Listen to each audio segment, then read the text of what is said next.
A importância da autonomia do Ministério Público de Mato Grosso como órgão fiscalizador, soberano e independente, sem se curvar aos governantes. Essas são temáticas que vêm sendo destacadas por um de seus membros diante de recentes acontecimentos.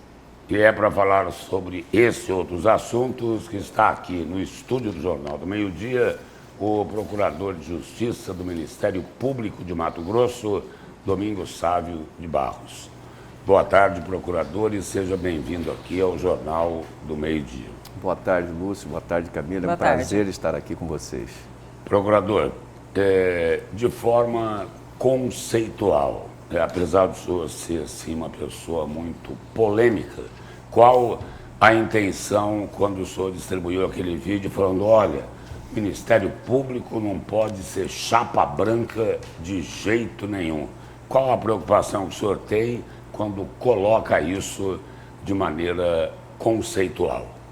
Bom, você falou em questão conceitual. Eu me permito levantar primeiro uma preliminar, devolvendo a pergunta para você conceituar polêmico, como você me rotula. O que é polêmico?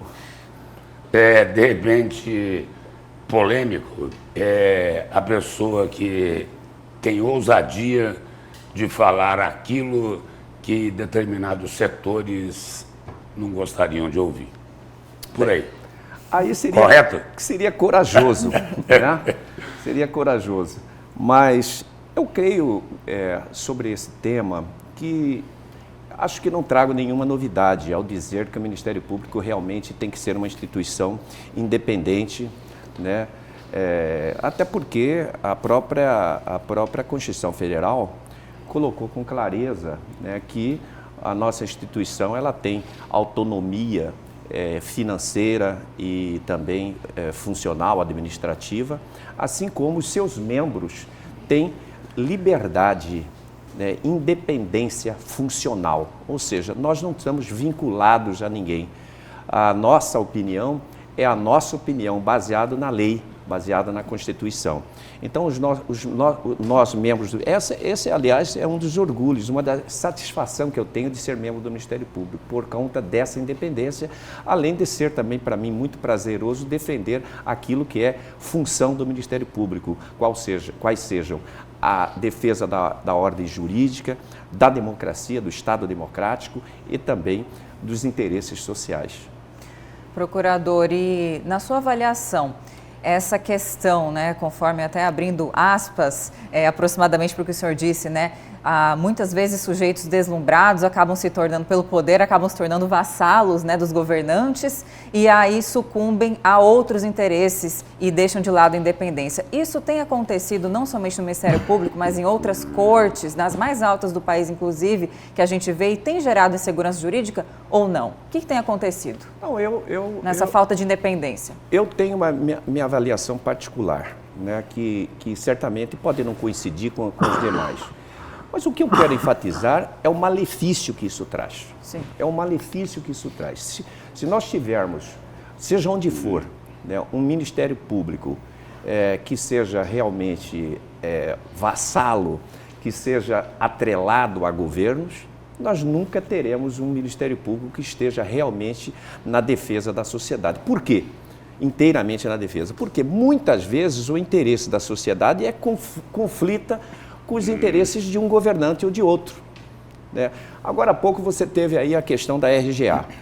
Vamos admitir que seja um direito do servidor público, né? Estamos falando em direito do servidor público e, portanto, há um interesse coletivo e o Ministério Público entre nesta temática e, naturalmente, ele haverá de enfrentar os interesses do governo caso o governo resiste em fazer o pagamento.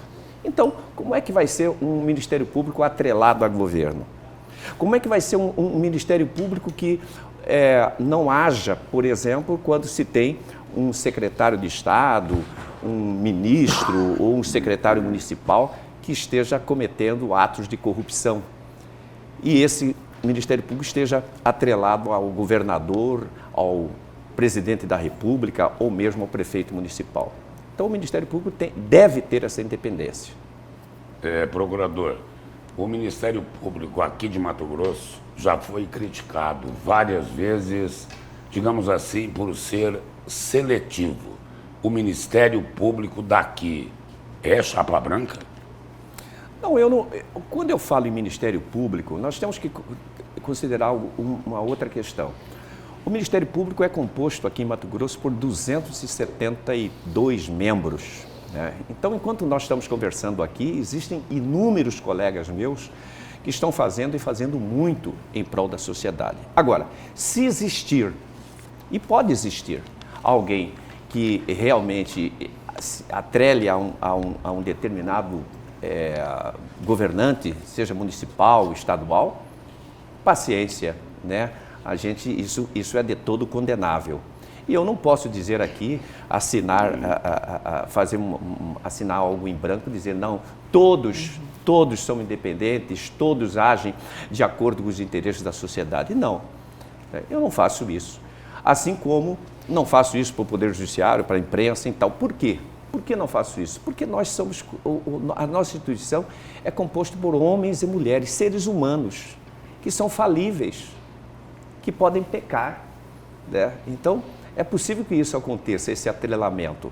Agora, uma coisa que eu posso garantir é que, com certeza absoluta, é que a maioria esmagadora dos meus colegas lutam diuturnamente para defender a sociedade mato-grossense. Procurador, além desta opinião sobre a questão da independência necessária do Ministério Público, o senhor também recentemente emitiu um posicionamento, né, que é contra, por exemplo, a anistia aos condenados nos atos de 8 de janeiro.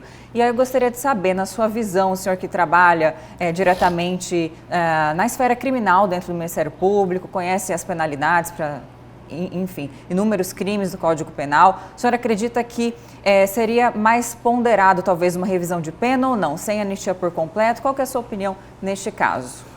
Olha, eu acho assim, os principais crimes que estão sendo acusados, essas pessoas, são crimes contra o Estado Democrático de Direito.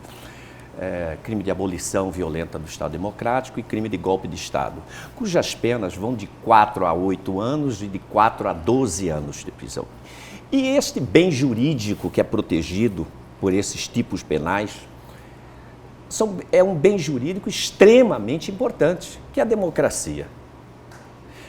A democracia que nos garante direito de greve, direito de reunião, direito de ir e vir, direito de crítica, direito à arte. É essa democracia que está sendo protegida pela norma penal. E aí vem alguém e ataca essa democracia, que é um dos bens de maior valor que temos no nosso Código Penal. Daí porque as penas são altas. E aí você vem falar em anistia. Quem sabe anistiar alguém que furtou um celular, um crime de furto no celular no carnaval, por exemplo. Quem furtou celular no carnaval vai ser anistiado. Certo? É muito mais razoável, né? Um crime de furto que tem uma pena de 1 ano, uma pena base, pena mínima, né? É muito mais razoável do que você falar aquele que vai combater, que vai tentar contra o nosso Estado democrático, do que a democracia, que vai atingir todos nós, e vai subtrair de nós todos esses direitos. Então é um crime que atinge toda a coletividade, diferente do furto do celular. Então por isso que eu acho bastante desarrazoada a ideia de anistiar pessoas que estão envolvidas nesse tipo de prática criminosa. E o que mostrou o filme premiado pelo Oscar, Ainda Estou Aqui, sobre a ditadura, ajuda, né? Ajuda a entender o que é isso. Acontece hoje. Exatamente. Aqui no Brasil. Exatamente. Por exemplo, quando você está falando, por exemplo, vocês poderiam aqui estar criticando o meu Ministério Público. Poderiam. E podem, inclusive, criticar atos do governo nas suas reportagens. Na ditadura, não. Na ditadura, não. É isso, essa é a diferença. Essa que é a questão que muitas pessoas não conseguem compreender. Pensam que a questão está restrita a ser favorável a um líder político ou a um outro líder político. Não é isso. Foi por isso que desapareceram, mataram, assassinaram o ex-deputado Rubens Paiva. Assim como e o fecharam, jornalista Vladimir Herzog. E assim como fecharam o Congresso Nacional, assim como arrancaram o ministro do Supremo Tribunal Federal, assim como tinha pessoas censores dentro das editoras dos jornais, das editorias de jornais. É isso a ditadura. Assim como não tinha greve, assim como não tinha reivindicações de ordem nenhuma, assim como ninguém combatia o governo. Isso é ditadura. E essas pessoas, pelo menos em tese, segundo a denúncia da Procuradoria-Geral da República, atentaram contra essa democracia que nos permite tudo isso, que nos permite ter essa liberdade de você fazer as críticas, de você fazer as reportagens, de eu estar aqui, de fazermos greve. E hoje a liberdade mais. É plena, não? Hoje a liberdade é plena. É possível criticar qualquer ator político, qualquer membro da STF. O que não quer tranquilo. dizer, e o que não quer dizer, Camila, ofender a honra das pessoas. Sim. Porque as pessoas, alguns veem assim, mas como? Não pode falar nada do ministro Alexandre de Moraes, por exemplo? Não Existe pode falar flagrante nada. perpétuo não, meu amigo, até, você né? pode falar até espumar, mas você não pode xingar. Você não pode ofender, como eu também não posso. Como eu também não posso chegar aqui e te ofender, Camila. Sim. Eu não posso te ofender aqui de corpo presente, como também não posso ofender na rede social. Por isso também, um assunto puxa o outro, que temos que ter uma regulamentação na rede social, para não se permitir que lá seja terra de ninguém. Procurador, obrigado pela presença e pelas informações aqui no Jornal do Meio-Dia. Obrigado e uma boa tarde. Estou sempre à disposição de vocês. E em